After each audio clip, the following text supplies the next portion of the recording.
How's it going, dudes? So you've recently turned into a major metropolitan area and are wondering what challenges you'll need to keep an eye out for. And while crime and corruption might come to mind first, there's something far more insidious at play that you must be ready for.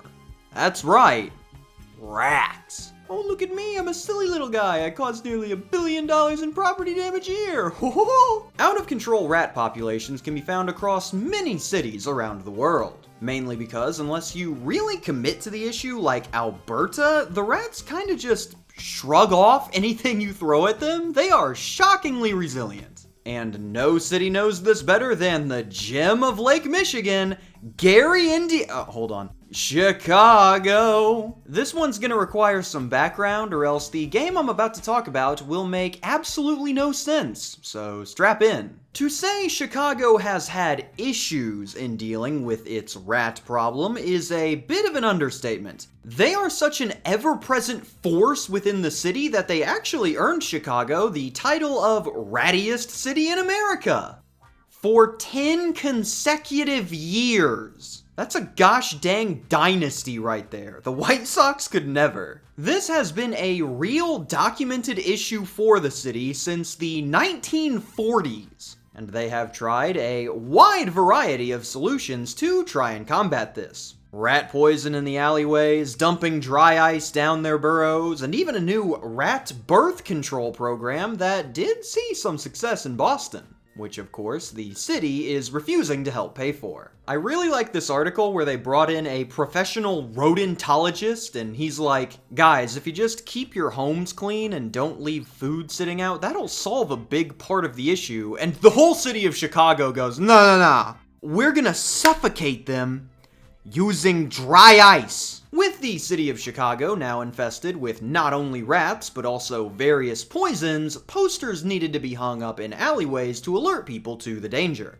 And over the years, no poster has become more synonymous with this crusade than Target Rats. This is, frankly, an iconic design. The crosshairs with the rat in the middle, the desperate plea for Chicagoans to stop throwing trash onto the ground, and a genuinely great tagline for the campaign, if rats can't feed, rats can't breed. I will give the city its credit, they have a great marketing team. With how many of these were posted around the city, and considering how long they've been there, they quickly became a recognizable sight around town, generating a minor cultural influence to the point that counterculture versions of the signs started popping up too. And now we are where we need to be. As now that you understand the cultural relevance behind this marker of governmental incompetence, you can now properly understand why the only reasonable course of action was to turn it into a board game.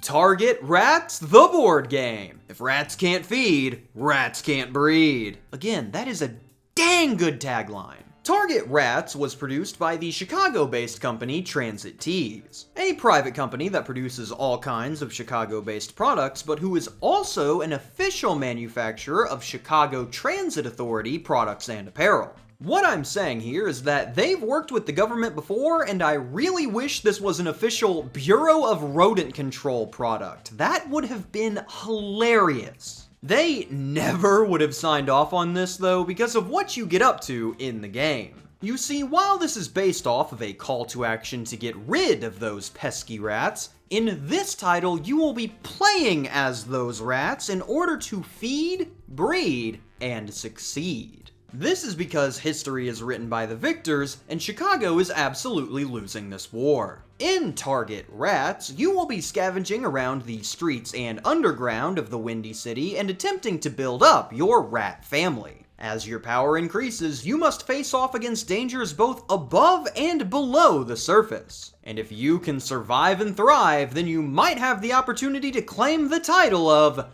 the Big Cheese, ruling Rat City from atop your pizza throne. This might well be the greatest game ever made. So with such a stupid concept fitting right at home in this channel's weird fascination with rats, I'm gonna learn you how to play this thing and see what it's got cooking under the hood. In order to beat the rats, you gotta think like a rat. So if I'm ever gonna save the city of Chicago, I've first gotta figure out how to become the big cheese. Starting off our coverage of this one, this thing is absolutely beautiful. Why? In a game about rummaging around in the dirty underbelly of a rotting city, we have a glossy, very high quality board, great cards with some fantastic artwork, and a collection of wooden screen printed playing pieces. The Big Cheese's deep dish throne even comes with this indent in it so that the current king can comfortably kick back and rule. This is incredible! I have looked through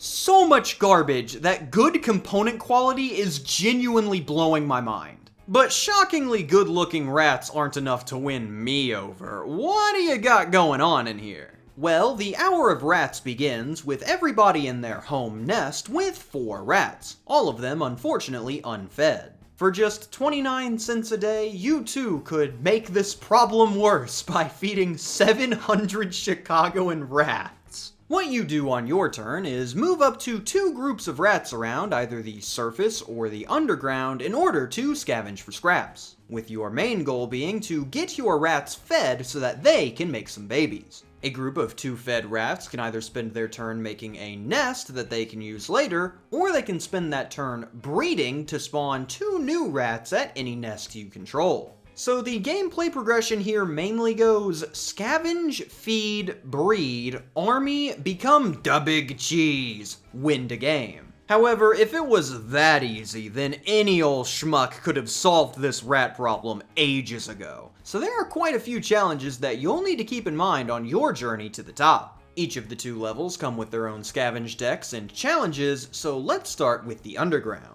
The underground area is a relatively safe place, with your only dangers coming from accidents during scavenging and any other rat players. Yeah, since there can only be 1 big cheese, you will find yourself at odds with the other rats pretty often, and we'll get into what those rat wars look like later. The small cramped space of the underground, alongside its generally low property value, might cause you to consider the surface as an option, as there are a lot of benefits to it. There is plenty of room for rats to frolic. Scavenging could reveal food sources that you can use to feed your rats multiple times. There are far less dangers that can arise from scavenging. Overall, pretty great place for a rat to live. But you can't get too comfy on the surface, as if you chillax up there for a little too long, then he will arrive when you least expect it.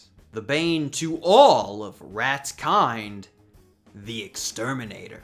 The Exterminator makes staying on the surface for more than a few turns at a time a suicide mission. As if at any point somebody rolls a 1 after their turn is over, they can place him on any space they want. And he will immediately destroy any nest, food, or rat on that space in its entirety. It's like playing a game of rat splatter, but you are the rat now. The turns have certainly tabled. What's worse is that if at any point there are 8 or more rats in one quadrant, depicted here, at the end of a turn, the Exterminator will automatically move to the biggest gathering of rats on the surface and splat them right out of existence. So if you finally got a nice setup and one of your brain-dead friends decides to stop by and say hello, congratulations, you now have half as many rats to worry about. They've actually conveyed the rat issue perfectly here because this dude is doing a pretty great job at keeping the surface clean, but at no point is he anywhere close to actually solving the problem. A1! A second Exterminator could probably tip the scales, but Chicago doesn't have access to their parking meter revenue for another 60 years, so buying one might legitimately bankrupt the city. You really have 2 main options early game for getting your rat family set up. You can build up a nice nest-to-dumpster pipeline, which you can use to reliably turn food into more rats, or you can scavenge the dregs of the underground, hope that you find more rats to add to your gang, and rob the other rats once they have something already built up, aka the fun way. Chicago style might not even be that big of a risk either, because by spending all of your time scavenging in the underground, you might come across some weapons that can help turn the tide.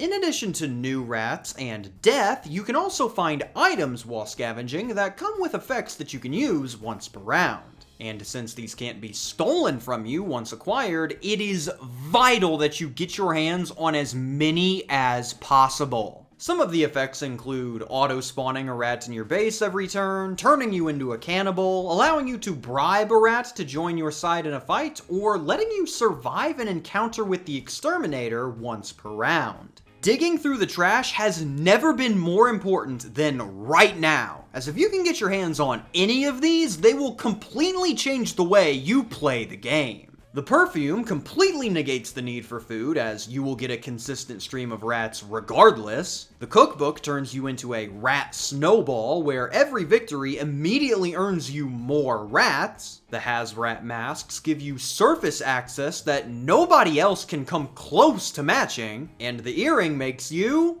completely unattackable. This one is just broken. But if you did want to wage rat war, how would you go about it to maximize your rat spoils? Rat war is very simple. You can move up to 4 rats in one group, and if you move them onto a space with other rats, rat war commences. Loser has half of their rats killed and must retreat 2 spaces. Like I said, rat war is very simple. Even Risk has a more complex battle system. But it's that simplicity that is going to cause a lot of complications later on.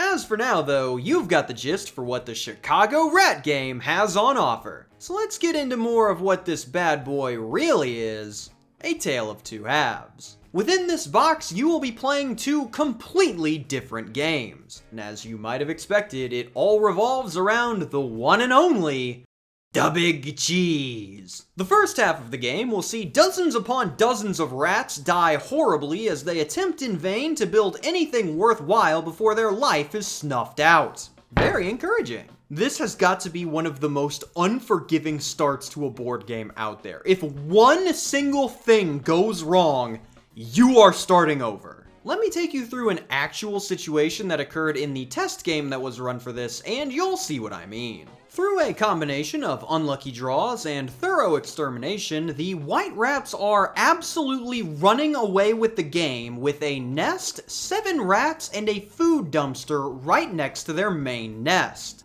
Unfortunately for white, the next turn went a little like this. Black moves his rats to get away from brown and triggers the exterminator without noticing. 2 rats and a dumpster gone. Gray fights these rats to trigger the recipe book bonus and ends up winning. 2 more rats gone. And white moves over here and scavenges to prevent a black attack since gray is already full.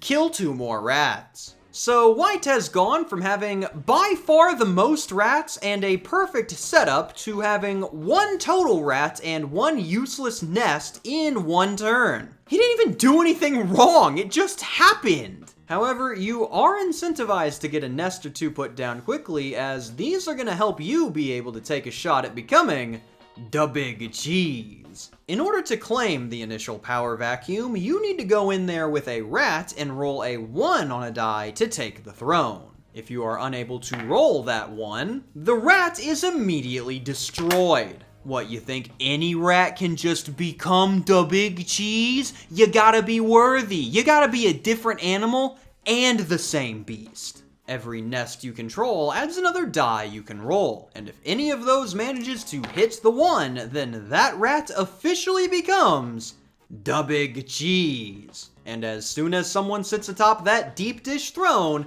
the game completely changes. Congratulations! You are now playing a war game. Not a single rule in this book has changed, and yet things could not be more different. Let's check in on what exactly happened here. So once someone becomes Da Big Cheese, they get to benefit from the special privileges tied to the position. As the boss of the underground, Da Big Cheese is always fed. Da Big Cheese rolls 1 extra die if they are fighting inside Rat City. Da Big Cheese's faction now automatically wins any ties. Since Da Big Cheese hears rumors from all over the city, the first time you scavenge in a turn, you can take 2 cards and pick which one you want. But as a trade-off for these, Da Big Cheese cannot leave Rat City. Now these are some great bonuses. The scavenge one really helps find weapons or get reinforcements, and the +1 to defense really makes the Big Cheese hard to usurp. But these are not enough to win, as the win condition does have one more requirement. In order to win, you not only need to become da big cheese, but you also need to establish and hold 3 nests for a full round of turns.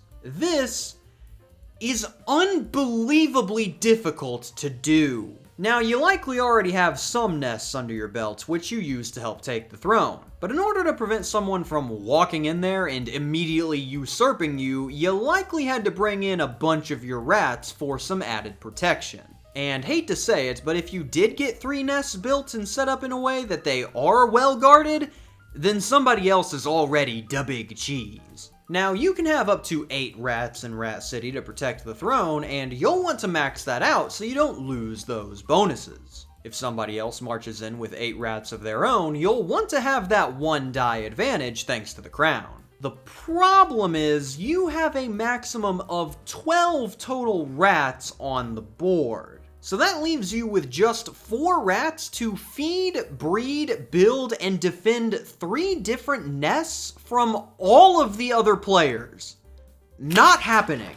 And with now plenty of space in the underground area, since you are concentrated in Rat City, the other rat factions' populations explode, creating a massive military presence on all sides and a sort of uneasy peace that will break out into total war at the drop of a rat. The game is no longer look for food and get more rats. The game is now control choke points in order to stifle enemy movement opportunity, establish nests at strategic locations to allow for quicker reinforcement deployment, and attempting to goad reactionary measures from a faction to create an opening that you can hopefully take advantage of before the other factions can. All the while sitting there with the knowledge that one single error will open you up to complete decimation. The very first Big Cheese moved one of his rats out of the middle to help out with finding food. He was immediately usurped that turn. Not to mention how it feels to actually be da big cheese in this situation. You think being da big cheese is all about pizza throne and hot rat women? No, sir. What being da big cheese really is watching your opponent slowly build up an opposition force to challenge you, and knowing there is absolutely nothing you can do about it because the second you make a move, those vermin at your back will pounce. You have reached the top of the rat world, and you have never felt so fragile. You can increase your political stability if you manage to nab a few key items, but if someone got to those first, then you'll need to find a way to take those from them, with the only way to force someone to discard an item being to genocide that entire rat population. This is getting a lot heavier than I anticipated. This was supposed to be just me ripping on Chicago for 15 minutes. Winning this game the way they intended with 4 players is unreasonably difficult unless you get super lucky with timing. If everyone gets the chance to build up, you might have to come to some diplomatic agreement with one of the other factions to finish the game at all.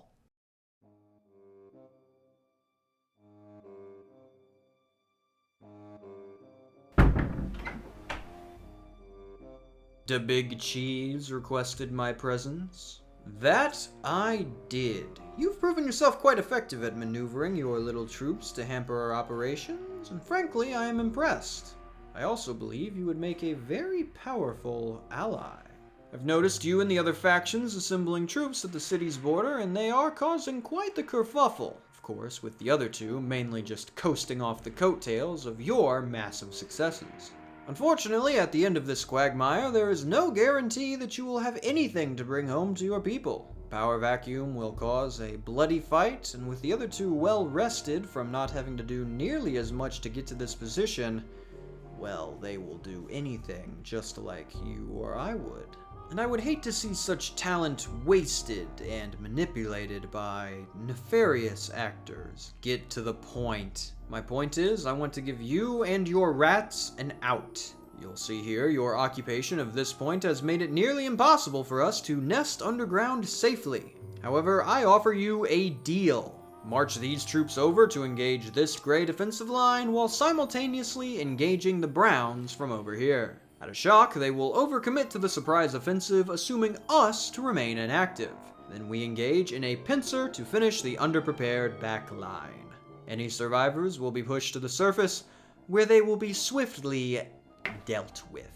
At the end of the day, we retain 2 quadrants and Rat City, while you and your rats walk away with 2 entire quadrants of the underground to do with what you see fit, with a seat for yourself as the new Prime Rat Minister.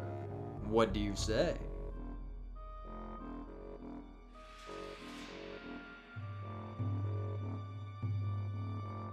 Fantastic.